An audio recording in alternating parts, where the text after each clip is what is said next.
Ассалаумағалейкум, армысыздар, бармысыздар спорт сүйер қауым, сіздермен бірге әдеттегідей тікелей эфирде плюсте бол бағдарламасы және біз бүгінгі шығарылымды футболдан Қазақстан ұлттық құрамасына арнаймыз. Әні міне әлем біріншілігіне іріктеу кезеңін бастағалы тұрған Али Алиевтің шәкірттері қазір Түркияда оқу жаттығу жиынын пысықтап болды. Ал бүгінгі студияда дәл осы бағдарламаны талқылауға біз Жеңіс футбол клубының жартылай қорғаушысы Дінмұхамед Қараманды шақырдық. Сол секілді әдеттегідей біздің тұрақты сарапшы аналитигіміз Нұркен Мырзағалиев пен Бек Шымат біздің осы бағдарламаның ойындар доктор деп айтсақ болады, иә? Ал өзіміз қазір енді дәл осы бағдарламаны бастамас бұрын біздің жобаның серіктесі Алипет екенін еске саламыз. Ал Дінмұхамед біздің студиямызға қош келдің. Қазақстан ұлттық құрамасы Уэльс пен Лихтенштейнмен ойнағалы тұр. Өзің кеше оқу жаттығу жиында болдың. Қандай көңіл күйдесің? Баршаңызға ассалаумағалейкум. Осы бағдарлама шақырғандарыңызға үлкен рахмет. Кеше ғана келдім. Командада атмосфера өте керемет. Балдар бір-біріне тіл табысып, енді үйренісіп келе жатыр. Жаңа бапкерге алғысым шексіз. Өйткені ұлттық құраманың жейдесін келген, ұлттық құрамада ойнаған, ол үлкен мәртебе. Енді келе жатқан ойындарда тек қана сәттілік тілеймін балдарға. Жаттығулар күніне 2 рет өтіп жатыр. Дайындық 100%-ға дайындық болып жатыр. Тамаша. Енді өзің қазір кеше ғана Түркиядан келдің деп жатырмыз. Астанаға Жеңіс футбол клубындасың, Тараздың тумасысың. Барлығы жақсы ғой. Жеңіс футбол клубында келіп, мұнда жаңа жақта ұлттық құрамаға шақыртып алдың. Енді қазір ұлттық құраманың оқу жаттығу жиыны аяқталды. Қазір команда осы Уэльске аттанғалы тұр, иә? Мүмкіндігіміз жайлы не айтасың? Мүмкіндік бойынша енді нақты 50-50 ғой. Иә.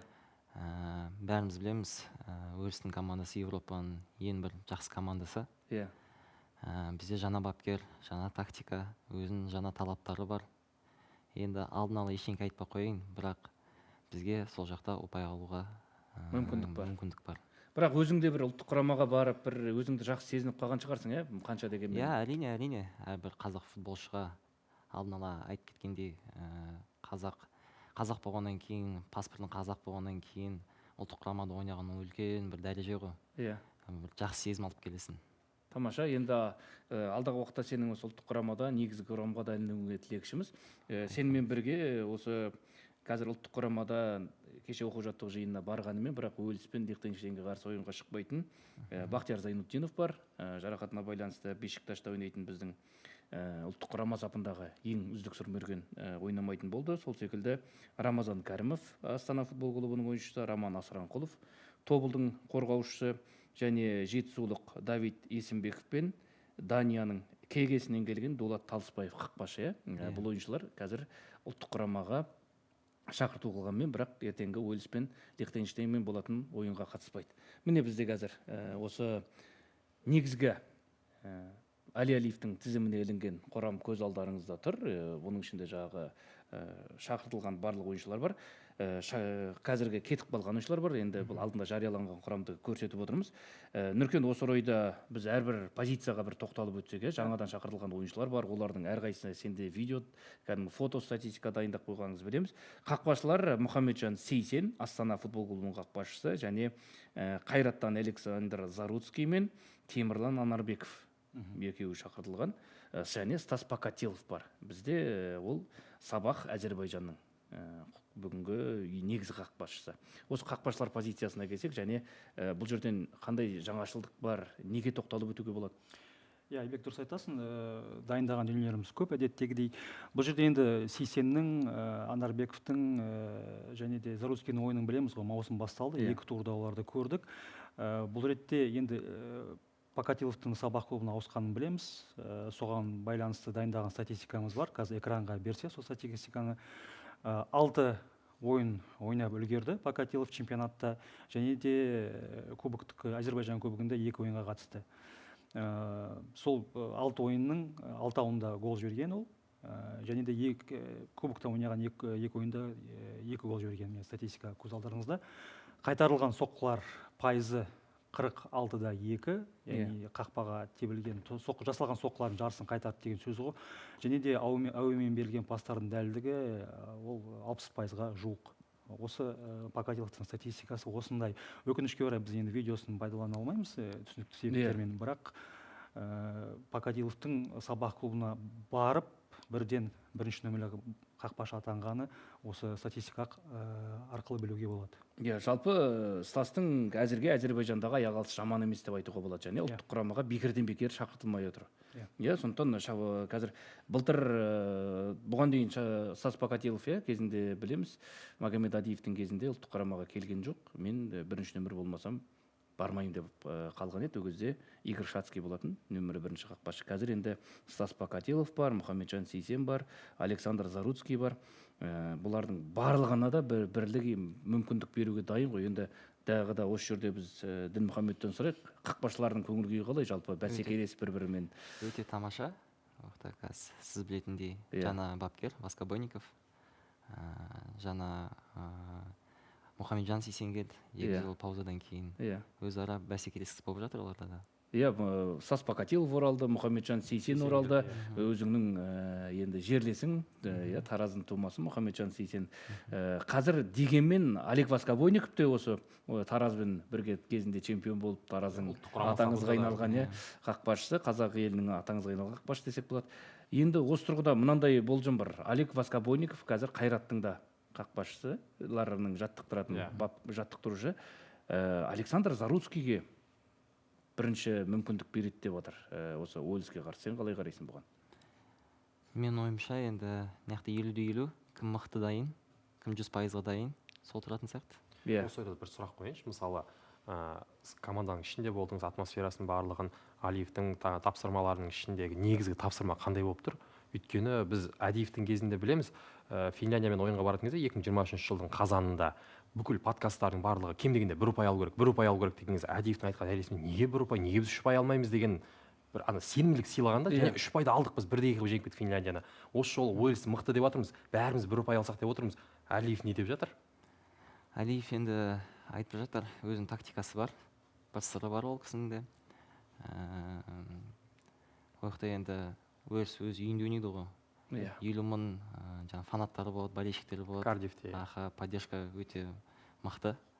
Соның өзінде де енді жақсы ойын көрсетіп, 100%-ға беріліп, ұпай алуға тырысады. Ұпай алу ғой осы ойындағы мақсат. Негізгі мақсат сол болып тұр. Жалпы 3 ұпай енді фантастика болайын деп тұр ғой Уэльста жалпы. Мүмкін. Бірақ Данияны ұттық қой. Даниямен мен Уэльстің бір деңгейдегі команда деп айта аламын. Финляндиядан да бір қатты асып бара жоқ негізі. Уэльстің былай алып қараған кезде 2020 соңғы Еуропа чемпионатын алып қараған кезде Финляндия негізі жақсы ойнады Уэльске қарағанда. Соған қарағанда ойлаймын мен енді бізге бір қатты бір алынбайтын белес емес қой негізінде. Болады ғой жеңуге. Бізде тағы қандай статистика видеолар бар? Келесі кезекте енді қорғаушыларға көшейік. Соның ішінде жаңадан құрамаға жаңадан шақырылған ойыншылардың бірі ол Мади Хасейн. Қазір бізге экранға статистикасын берсе, бұл жігіт енді Алиевпен бірге жұмыс жасаған Қызылжарда. Мына жылы жеңіске көшіп, жеңістің қазіргі негізгі ойыншыларының бірі. Пастар дәлдігі бұл осы өткізген 2 ойынның статистикасы, 79-да 3% пастар дәлдігі.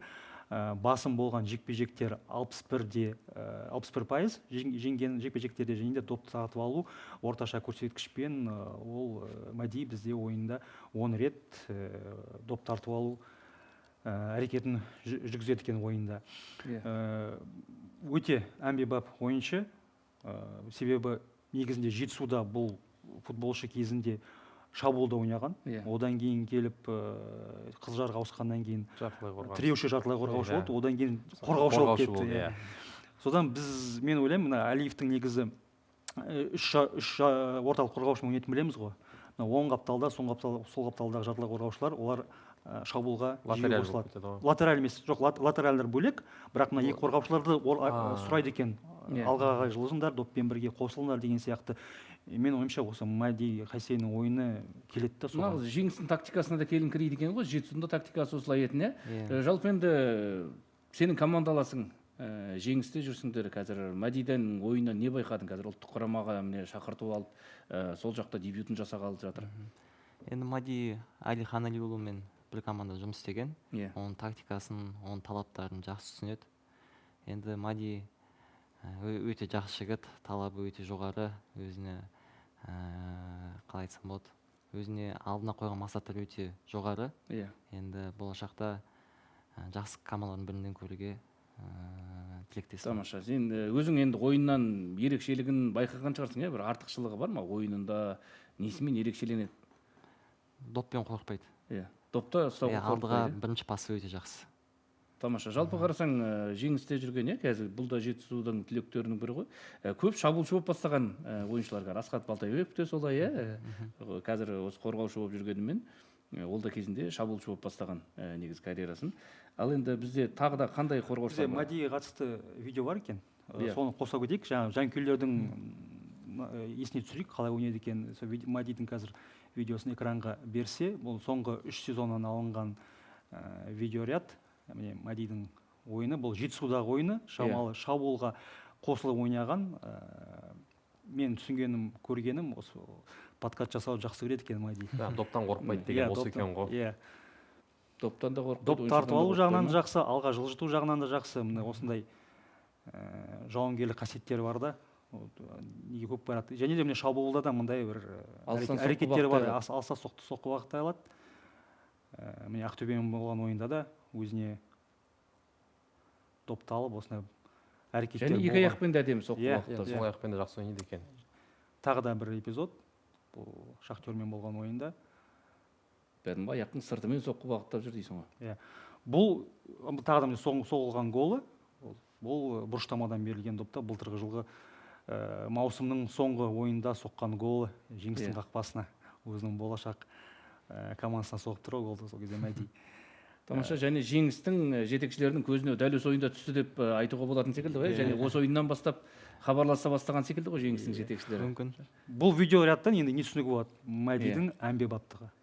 Өте әмбебап ойыншы. Доп тартып алуда да, қорықпай ойнауы да, соққы да бағыттай алады, шабуылға да қосыла алады, дем бере алады. Осы бір тұрғыда біраз дүниені байқадық, видеодан да, қазір бізді Димаш та біраз дүниені айтты. Бізде қорғаушыларда Мадидан бөлек Александр Маричкин, Ян Вараговский, Марат Быстров бар, үшеуі де Астанадан. Және Зениттен Нұралы Әліп бар, Қайраттан Еркін Тапалов бар, Ордабасыдан Олар Жақсыбаев пен Сұлтанбек Астанов, және Елімайдан Әділбек Жұмаханов. Осы жігіттер бар. Жалпы біздің қорғаушылар жайлы пікірлерің қалай? Мен ойлаймын, қорғаушылардың мықтылардың барлығы қазір құрамаға шақырылды. Менде тек бір позицияға қатысты күмәнім бар да, Ян Вараговский негізгі құрамда ойнайды ма, ойнамайды ма? Себебі енді бірінші, екінші турда көрдік. Екінші турда тіпті ол алаңға шыққан жоқ, себебі оның орнын Шамко алмастырды. Бірақ бірінші турдағы ойыны енді сенімді болмады да. Бұл кезекте енді Әлиев мырза қандай әрекет жасайды екен? Оның орнын ауыстыратын біреуді табады ма, әлде Янға тәуекелге барып Янды қояды ма екен? Өзің қалай ойлайсың? Бірге көріп қайттың ғой енді. Мен ойымша Ян өз бабында әлі. Иә. Сол ойын шығар. Негізінде мынау сіздер сол қаптал уайымдап тұр ғой барлықтарыңызда. Менің орталық қорғаныс мысалы бізде Әлібек Қасым жоқ қой, ойнамайды ғой. Енді бұл жерде Нұралы Әліп пен Маричкин деп отырмыз мысалы, бірақ екеуінде де қазір тәжірибе аз, соңғы кезде екеуі де ойынға шығып жүрген жоқ. Бұл қатты Александр Маричкин алғашқы екі турда ойнады ма өзі? Жоқ, ойнаған жоқ. Мысалы Әлібек Қасым ойнайтын 100% бірден бір үміткер, сол негізі нөмірі бірі. Қазір Нұралы Әліп те емес бұл жерде, бірақ Әлібек Қасым жоқ, қатты уайымдап тұр. Жарақат алып қалды да енді. Әлібек Қасым. Нұралы Әліп те қазір негізі құрамдағы жоқ, Нұралы Әліп жоқ, негізі құрамда жоқ. Бұл неден деп ойлайсың? Жарақаттан ба? Неге қазір оған Сергей Семак? Мен ойымша бұл конкуренция. Енді Зенитке қазір Бразилиядан ойыншылар келгенін білеміз ғой. Мүмкін Зениттің политикасы дейді ғой, трансферный политикасы өзгерген шығар. Мүмкін сол келген бразилдық ойыншыларды олар ойнатып сатқысы келетін шығар. Сондай бір дүниелер бар секілді көрінеді да маған. Бірақ менің ойымша Нұралы Әліпке бұл мүмкіндік сияқты. Ертең Уэльспен болатын ойын, Лихтенштейнмен болатын ойында өзін көрсетіп, Зениттен де басқа топ командаларға ауысуға, өзін әлі де бәсекеге қабілетті екенін көрсетуге. Біз енді Зениттен кетеді, Манчестер Юнайтедке барады деп жүргенбіз. Нұралы Әліп қазір негізгі құрамға ілінбей қалып жатыр. Бір жақсысы расымен ойланатын. Жаңағы біз Уэльстің құрамында да негізгі шабуылшылар, жаңағы негізгі ойыншылар, әлемге атақты футболшылардың біразы ойынға шықпайды осы ойынға. Харри Уилсон шықпайды, жарақат. Арон Рэмзи ойынға қатыспайды.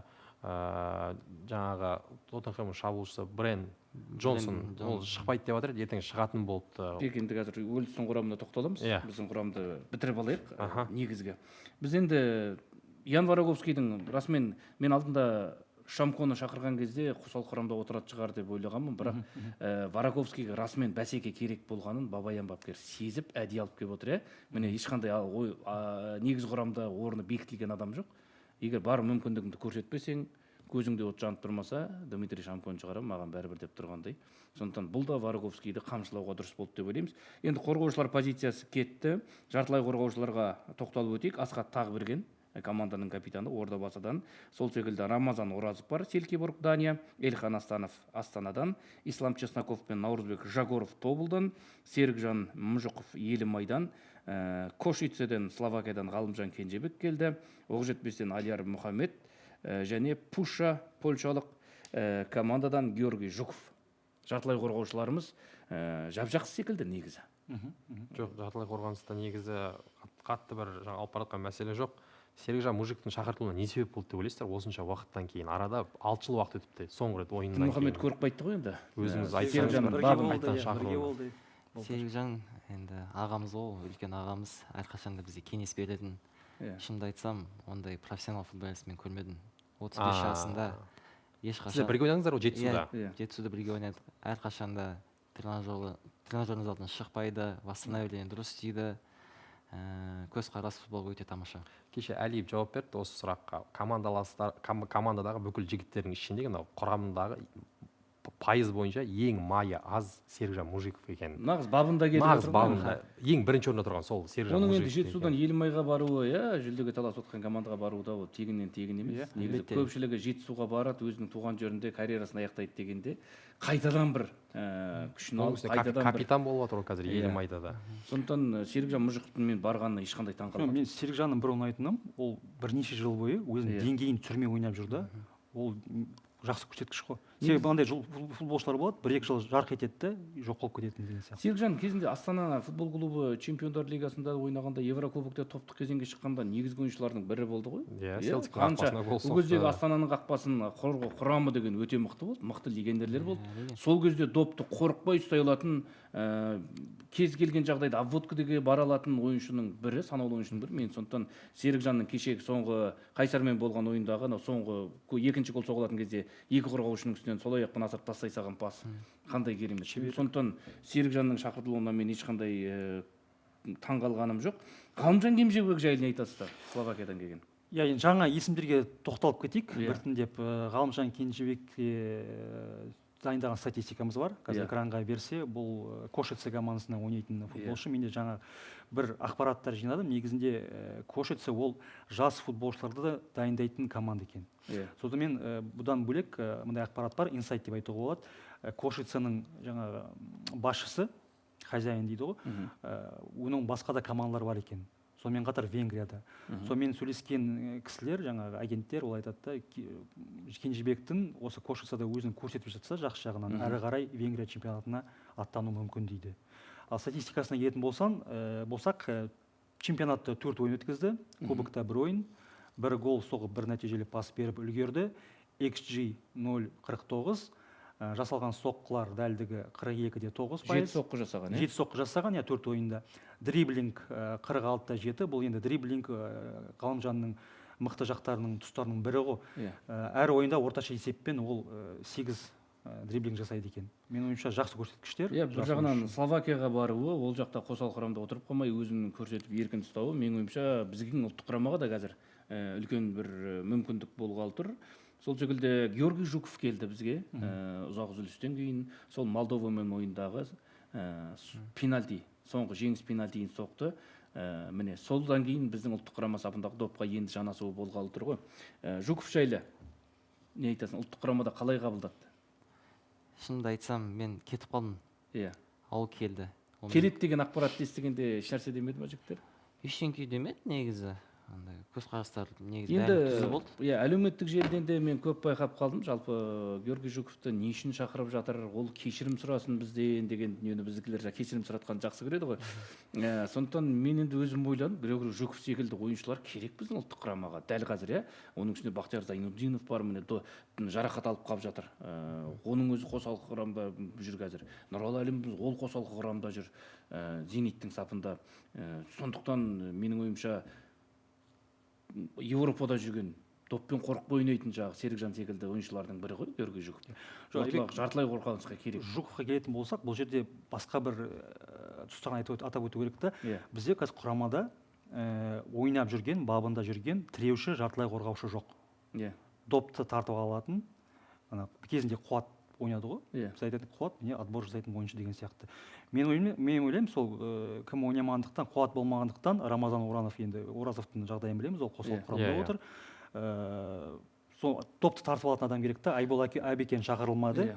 И мен ойлаймын, сол Жуков сол топты тартып алатын, ортада объем дейміз ғой, объем беретін ойыншылардың бірі деп ойлаймын мен. Бұл жұмысты Абзал Бейсебек істеп келді ғой, осы уақытқа дейін негізінде. Жоқ, енді мен бұл жерде Георгий Жуковтың ерекшелігі топты тартып алып қана қоймайды, қорықпай алдыға бара алатын, шабуылға шеберлігі бар ойыншы ғой. Иә, соңғы пас бере алатын мүмкіндігі бар ғой. Өзің ойын жайлы не айтасың Георгий Жуков? Жуковтың ойыны негізі тамаша. Әрқашан доппен жақсы, техникасы жақсы ғой негізі. Доппен қорықпай, дриблингі жақсы, объем береді. Сосын Жуковты шығарып отқан бір себебі мынау сыртта, шекараның сыртында ойнап жүрген футболшылардың ішінде ойын тәжірибесі ең көп Жуков екен. Минут қалып шаққанда ең көп ойнайтын осы екен. Сол үшін шақырып отыр жаңа тәжірибе. Мысалға деймін да, бұндай дүниеде қарайтын болсақ, бізге Қазақстан құрамасына соңғы сәтте келді, ол Бельгияға ойнағысы келді, басқа мықты құрамаларда ойнағысы келді деген дүниені айтады. Ол әрбір ойыншының ол амбициясына байланысты дүние. Мысалға Брахим Диас Испания ұлттық құрамасына мені қашан аласыңдар, алмасаң кетем Мароккоға деді де, ақыры кетті ғой. Мысалы үшін енді марокколықтар сен бірінші Испанияны таңдап, сосын барып бізге амал жоқтан келдің деп, одан Брахим Диас секілді ойыншыдан бас тартады ма мысалға? Бас тартпайсың ғой. Бастысы біздің ұлттық құрамаға алаңда пайдасы тисе, ертең Уэльске қарсы ойында, Лихтенштейнге қарсы ойында пайдасы тиіп, біз ертең әлем чемпионатын алып шығып жатса ше, неміз кетеді. Сондықтан мен ойымша Георгий Жуковтың да позициясы ешқандай. Жуковтың менталитеті басқа ғой, енді европейский менталитет, ол жақта ашық сөйлеп үйреніп қалған. Сол біздің жанкүйерлер көп жерде түсінбейді деп ойлаймын мен. Мысалы Молдовамен басты бізде алаңдағы ойыны. Айтса соңғы ойыны Молдовамен ойыны Жуков керемет ойнады ғой негізі Молдовамен ойында. Сондықтан біздің егер Георгий Жуков сол пенальтиді салмағанда біз былтырғы керемет ғажайып оқиғаларды көрмейтін едік біз. Адиев те келмейтін бе, келетін бе ол кезде. Сосын мәселен тобылда Ислам Чесноков пен Наурызбек Жагоров келіп отыр. Чесноковтың позициясы ешқандай таң қалдырмайды. Наурызбек Жагоров та биыл негізгі құрамда жүр. Тобылдың сапында былтыр Атырауда керемет ойнады. Жастар құрамасында тамаша ойнады. Шатаспасам капитан болды ғой деймін. Жоқ, капитан болған жоқ, бірақ жастар құрамасы арқылы өтті. Ойнады. Ол жаңа жасөспірімдер құрамасында да ойнады. Ол бүкіл система өтіп келе жатыр ғой, бүкіл жүйені. Жагоровта оң қапталда ойнай ма, ортада ойнай ма? Жагоров негізінде әмбебап ойыншы. Ол да Атырауда былтыр ол қорғаушы болды. Қапталда ойнайтын қорғаушы болды. Және бұл шабуылға да ойынға салады. Баспен де жақсы ойнайды сосын. Негізінде мен енді кезінде Атырауда 3 жыл жұмыс жасадым ғой. Мен жұмыс жасаған кезде Жагоров ол неде болды? Жастар командасында болды. Жас ойыншы болды.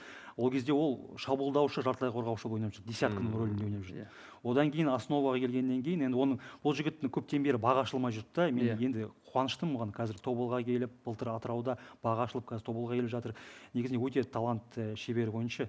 Таланты деп айта аламын мен. Себебі таланты бар. Наурызбектің бізде видеосы бар ғой. Видеосы бар, еске түсірейік оның ойынның осы маусымдағы сәттері, жалпы былтырғы жылғы сәттері міне. Елімайда сол жақ қапталда бірге бір алдау жағынан, дриблинг жасау жағынан өте мықты. Атырауда жүрген кезі ғой, мынау былтырғы жылғы ойындар. Осындай сәттері бар. Сондықтан Наурызбек өзіме өте кәдімгі ойыншы ретінде де, азамат ретінде де өте керемет ұнайтын жігіт. Былтыр Атыраудың негізгі ойыншысы болды. Мынау Тұранмен болған ойындағы оның қорғаныста жүріп жасаған. Қазіргі позициясы, осы видеодағы позициясы оның сол қаптал қорғаушысы. Бірақ соған қарамастан шабуылға көп қосылады.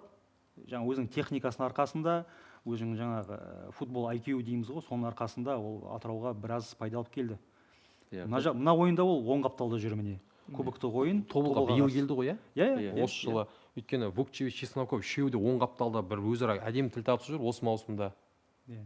Мындай міне пас ғасыр бір үлгеріп. Және сол Тобылға қарсы, бұл да өзінің бұрынғы командасына қарсы ойында Иә. бар шеберлігін Мынау енді осы жаңа маусымның видеолары, Ұлытауға қарсы ойын. Қазір Эльми Сауди мен түсінгенім бойынша бабында емес, ол Эльми Саудидің орнын басып жүрген секілді болып көрінді. Және де жаңа командаға келіп бірден тіл табысты да, кімге асырған пасы Сигневичке. Сигневич соққанда нәтижелі пастың авторы атанып, кәдімгі өзінің статистикасында бір керемет көрсетті. Бірінші кезекте Жагоров өте шебер ойыншы. Бір-екі ойыншыны қарсыласты алдап кету ол үшін қатты мәселе емес. Бір шамалы динамика жетіспеуі мүмкін, бірақ Жагоров ұлттық құрама шақыруға лайықты. Мұхаммед, енді қалай біздің жартылай қорғаушылар мықты деп айта аламыз ғой, негізі мықты. өз бабында қазір. Өзің позицияң ғой, енді жартылай қорғаушылар кеше көріп келдің ғой. Бір жағынан бәсекелестерің, бір жағынан тәжірибе алатын ағаларың бар ішінде. Қалай екен ба жігіттердің? Негізі енді біз өзіміз Түркиядан 2 апта бұрын келдік қой чемпионаттың алдында. Бәрі физикалық тұрғыда қазір бәрі жақсы, бәрі дайын 100%-ға. Енді қазір оқу жаттығу жиынтығында Түркия елінде дайындық өтіп жатыр ғой. Тіл табысып, жаңа тренер келгеннен кейін балдар енді үйренісіп келе жатыр. Енді ойынға дейін толықтай ашылады деп ойлаймын. Тамаша, енді бізде жартылай қорғаушылардың біразын талқылап тастадық. Рамазан Оразовты қазір не айтуға болады мысалға? Қосалқы құрамға отырып қосалқы құрамда басты мәселесі неде деген сұрақ қойуға болады. Бірақ Европада жүр. Бірақ Европада жүр.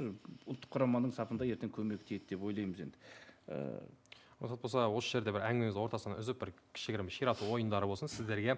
Біздің ұлттық құрама жайлы сұрақтардың барлығы. Шабуылшыларды айтпастайық та Бек. Жақсы. Ұлттық құрамды. Содан кейін Бектің қызық сұрақтары бар. Бізде уақыт өте шектеулі, қазір 15 минуттай уақытымыз қалды. Шабуылшылар Абат Айымбетов, Адана Демирспор, және Максим Самородов, Ахмат, Айбар Жақсылықов, Қайсар, Дастан Сәтбаев, Челси. Ой, Қайрат. Міне, екі қалай айтсақ та жадырасады.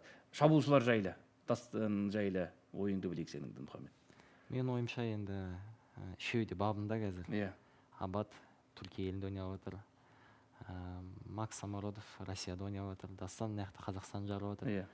Енді Дастанға келсек, енді біздің болашақ жұлдызымыз өте 16 жасында мынандай жақсы дәрежеде мықты, қалай айтсам болады, физикалық түрде ойлау қабілеті өте жақсы жігіт. Макс өзіңіз көріп отырсыз, Россияда қалай ойнап жатыр, гол салып жатыр. Енді қызық болады мен үшін де. Мен өзім қарасам, ұлттық құрамадағы ең мықты позиция бізде шабуылшы ма деп ойладым. Максим Самородов Ахматтың негізгі шабуылшысы, негізгі құрамда жүр. Кеше Локомотивке салған өз солосы жасаған, бір өзі бірнеше қорғаушыны былай алдап, былай алдап. Былтырда бір керемет гол соққан еді, анау маңдайшаға тиіп қайтып келетін доп ше. Мен сондықтан Самородовқа керемет өзім ризамын. Дастан Сәтбаевтың алғашқы 2 турда бекерден бекер Челсидің назар аумағанын түсіндік ойыннан көріп, 16 жаста болса да жасында жарқылдап тұр. Енді Абат Айымбетов Адана Демирспорда, енді Адананың жолы болып жатқан жоқ. Биыл ол команда жайлы жақсы сөз айтудың өзі қиын, бірақ Абат ол қашанда қазақтың Абаты, Абат айтып келмейді деп жүрген ойыншылардың бірі. Айбар Жақсылық Қайсардың негізгі шабуылшысы, оның да керекті тактикалық тұрғыда жүріс жасауға болады мүмкіндігі бар. Бізде шабуылшыларға қатысты қандай видео бар? Шабуылшыларға қатысты Дастанның ойынын еске түсірейік. Статистикасы бар бізде. Алғашқы 2 турда жасаған сандар сөйлейді дегендей. Және де видеосы бар, статистикасын бізге экранға берсе қазір, мен видеосын бастап кетейік. Бұл жаңа енді Ордабасымен алдында сараладық ойынды. Бұл ойында Дастан өзінің қарымта шабуылдарда өте жақсы көрсете білді. Дастанның позициясы осындай керемет бос кеңістікті таба білуі және сол бос кеңістікке ашыла білуі, осындай сәттері осы маусымда орын алды.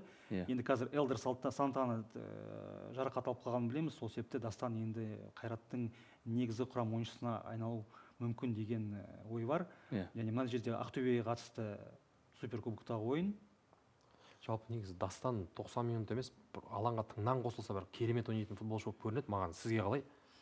Ордабасымен ол бірінші минуттан шығып 70 минут ойнап шықты. Мен білмеймін, маған ұнады ойын шыққан. Өйткені Ордабасының қорғаушылары тым алынбайтын белес сияқты көрінген сияқты болды. Маған Дастанға қатты бір негізі, бұл жерде басқа мүмкіндік те жоқ. Мынау соғылған голы ғой. Қайрат, сен Астананың ел классикасында болған жалпы дастан жайлы көп дүниені айтып жатырмыз, әлі де айта беруге болады. Видеосын көрсеттік, ары қайтып семіз шығайық, тіл көзіміз тасқа, қатты көп айтып қоймай-ақ. Дастанның ойынын ертең ұлттық құрама сапында дебютын көреміз деген үміттеміз. Алаңға шығу мүмкін, 16 жаста болса да. Әрине мүмкін. Қалай енді өзің кеше оқу жаттығу жиында көрдің ғой? 16 жаста да ойыншының Челси назар аударатындай ойыны бар ма екен? Иә, жаңағыда алдында айтып кеткендей, 16 жасында бүйтіп ойнаған баланы бірінші рет көріп тұрмын Қазақстанда. Иә. Өте тәртіпті, өте физикалық тұрды, жаңағы ойлау қабілеті, тренердің айтқан сөзін бәрін істеуге тырысатын жігіт екен. Өте болашағы зор бала ғой. Жалпы қалай Челсидің ойыншысымен деген секілді бұлай жұлдыздық не байқадың ба? Әлде қарапайымдылығы бар ма екен? Өте қарапайым жігіт, өте қарапайым. Бірінші сәлемдесем екен. Көбісі жұлдыз болып кетеді басқа деп жатқан, расымен өзің де айтып отырсың ғой, мен бапкерді де Алиевті де жақсы тыңдап жүр дейсің ғой. Енді мынау Дастанның статистикасы біздер 3 ойынға қатысқан, басым болған жекпе-жектер 30-4, XG 0-37, соққылар 6 соққы жасаған, 66-7% дәлдік бойынша әдемі көрсеткіш, және дриблинг 80%, 2-6 әр ойында. Жақсы, менің ойымша Дастанға тіл көзіміз тасқа дейміз, сондықтан қазір көп айтып Дастан жайлы Дастан жазабай қойық, бұйыртса Дастанның жазылатыны Дастан әлі алда ғой. Сонда бізде қазір Бектің ширатпа сұрақтары бар. Сол сұраққа бір назар аударайық. Қонаққа келетін қойылатын 8 сұрағымыз бар. Дәстүрлі түрде кез келген қонаққа біз 8 сұрақ қоя аламыз. Бұл жерде тек қана қонаққа ғана емес, эфирдегі отырған үшеуіңіз де қатыса аласыздар. Ойлануға да аз уақыт, барлықтарыңызға да. Бірінші сұрақ: Қазақстан құрамасы 2002 жылы УЕФА-ның құрамына енген болатын. Сол кезде ең алғашқы матчты кімге қарсы өткізді? УЕФА-ға кірген кездегі. Айеке, сізге де Португалия? Жоқ. 2002 жылы өткен матч. Украина емес пе? Ол ресми матч, бұл жолдастық кездесу. Сұрақ қайтадан айтшы. 2002 жылы Қазақстан УЕФА-ға кірген болатын. Сол кезде ең алғашқы матчты кімге қарсы өткізді Европада? Жолдастық кездесу. Бұл жолдастық кездесу Алматыда өткен болатын. Кім ғой? Молдова емес пе? Жоқ.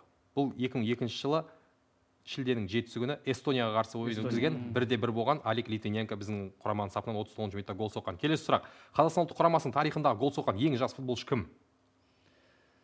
Жамбыл Көйев? Жоқ. Еркебұлан Сейдахмет? Еркебұлан Сейдахмет Венгрияға қарсы 18 жас 1 ай 19 күн болған екен сол кезде 2018 жылы. Келесі бізде фото сұрақ: 2000 режиссерлар экранға берсе, 2004 жылы Грекияға қарсы құраманың сапында осы футболшы шыққан болатын. Кім? Бұл футболшы ұмытылып қалды негізінде. Мына футболшы ұмытылып қалды негізі, өйткені ұлттық құрама сапында көп матч өткізген жоқ. Максим Шевченко ма? Максим Шевченко, дұрыс. Келесі, біздің ұлттық құрама ең ірі есеппен ұтқан матчты атаңыз. Ең ірі есеп тіркелген біздің құраманың тарихында. Сан Марино? Жоқ. Қырғызстан? Жоқ. 7-1 ма? 7-1 ол екінші тұр. Бірінші одан да күрделі есеп тұр. 8-0 ма? 1992 жылы Пәкістанға қарсы 7-0 есебімен біз жеңіске жеткенбіз. Келесі тағы да фото сұрақ: біздің УЕФА-ның құрамына енгеннен кейін ресми матчымызда негізі құрам осы болды Украинаға қарсы. Мына фотода 6-шы номердегі кім? Дінмұхаммед. 6-шы номердегі кім? Елеусинов.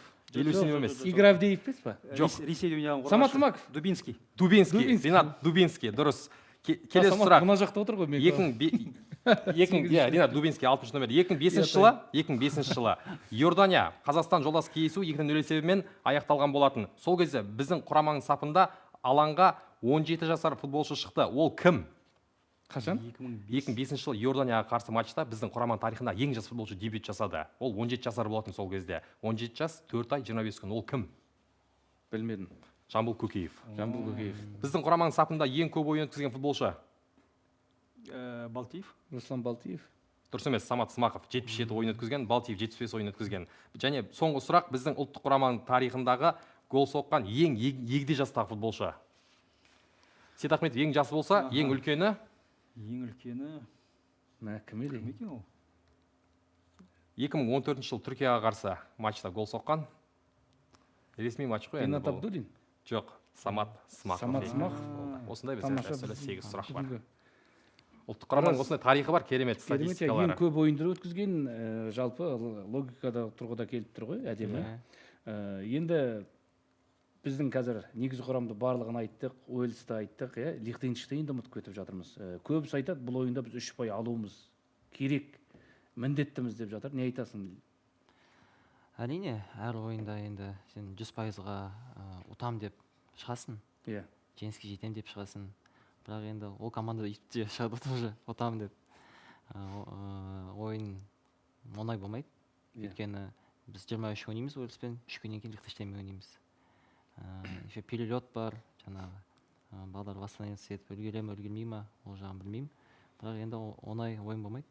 Иә, оңай ойын болмайтыны белгілі. Енді біз қазір бүгінгі бағдарлама барысында дайындап отқан кезде мен үстіме бүгін Асхат Тағыбергеннің жейдесін киіп шығамын деген шешіммен шықтым. Өйткені біздің Асхат Тағыбергенге қазір біраз сын айтылып жатыр, оның жалақысы айтылды, басқа қылды деген тұрғыда.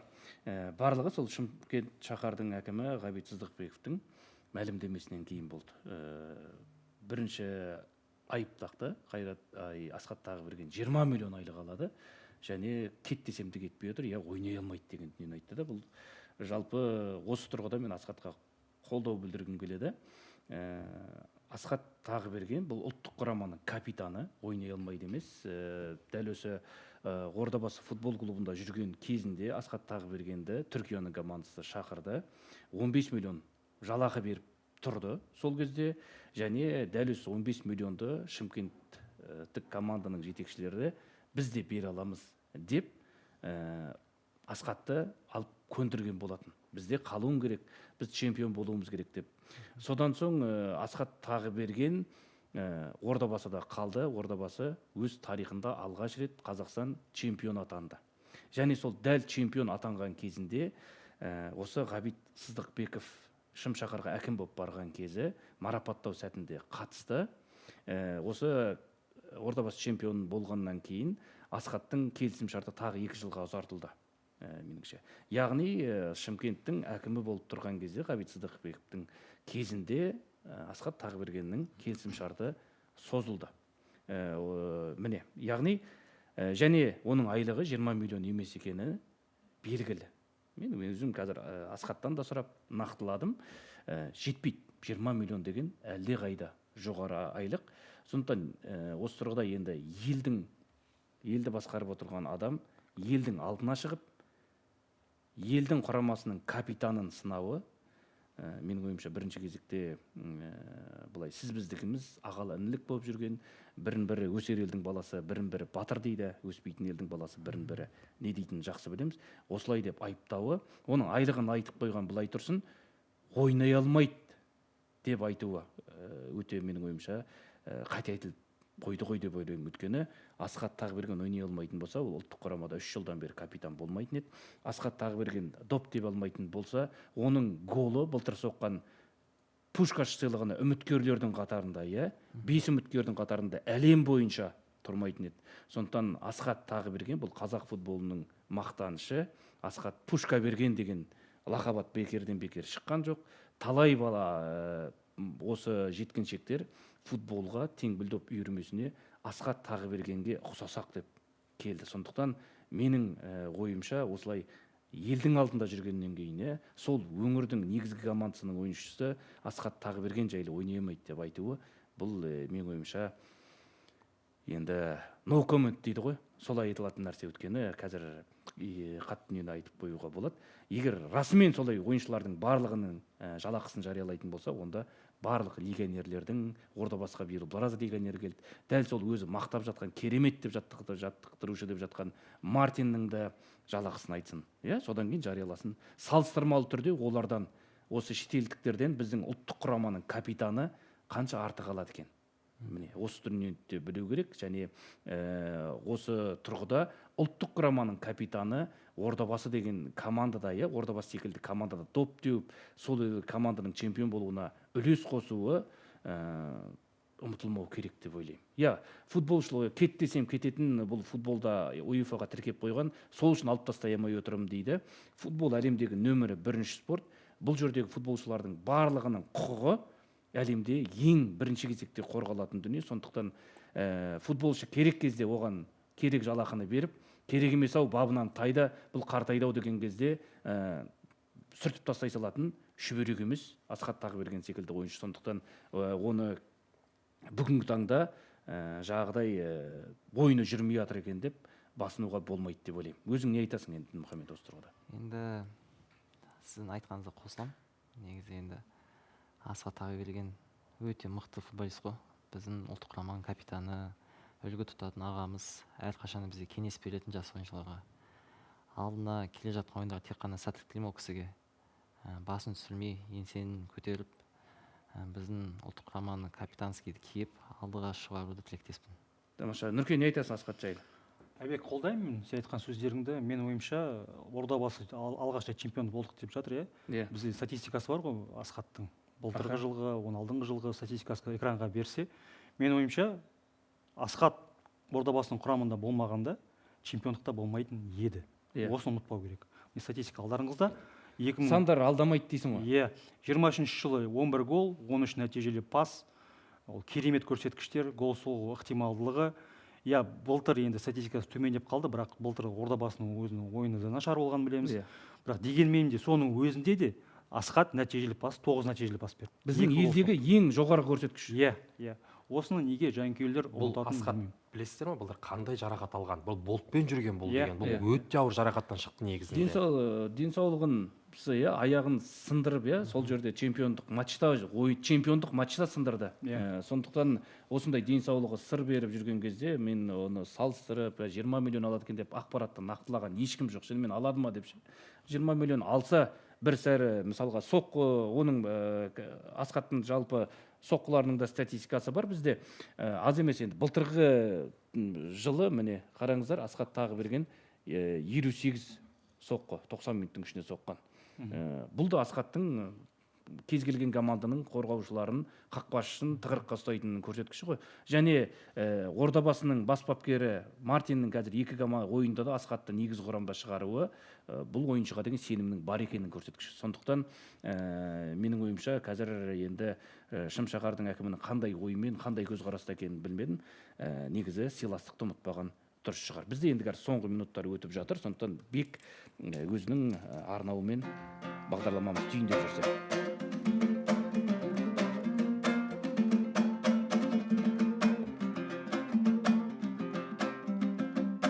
Сөз бастасам аптықпастан, тасымастан,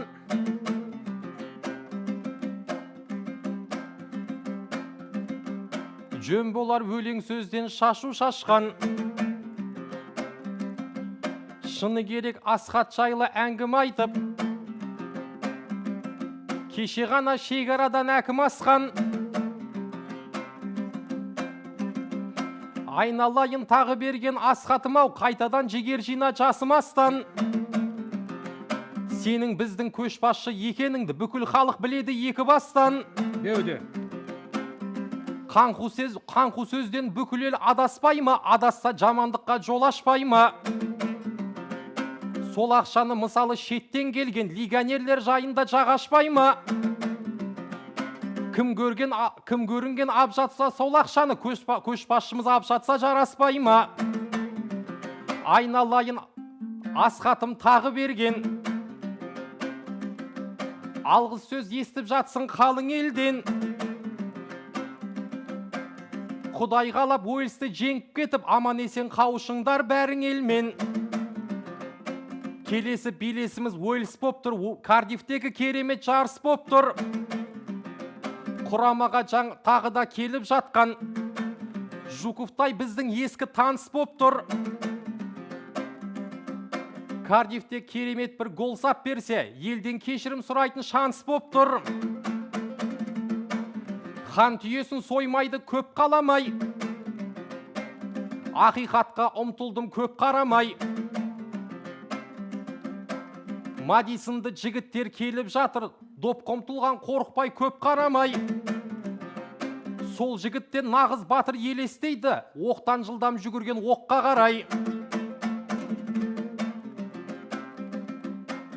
Лихтенштейнді айтпаса енді несін?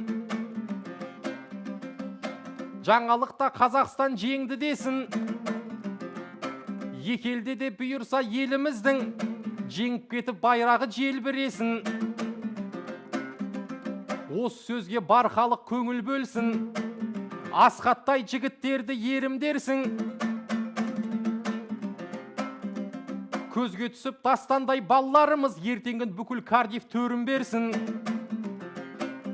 Бәрін айтта бірін айт ең бастысы, жеңіс тойын тойлайтын өңір болсын. Ертеңгі екі елді де жеңіп кетіп, шаттықтан тойлайтын елім болсын. Әлиевтай мырзаға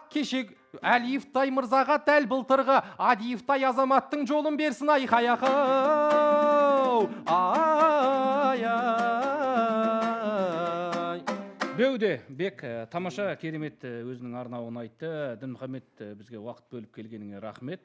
Міне бүгін ұлттық құрама жайлы айттық және бағдарламамыздың соңын Асқатқа арнадық. Сондықтан ешкім ренжімейді деп ойлаймыз.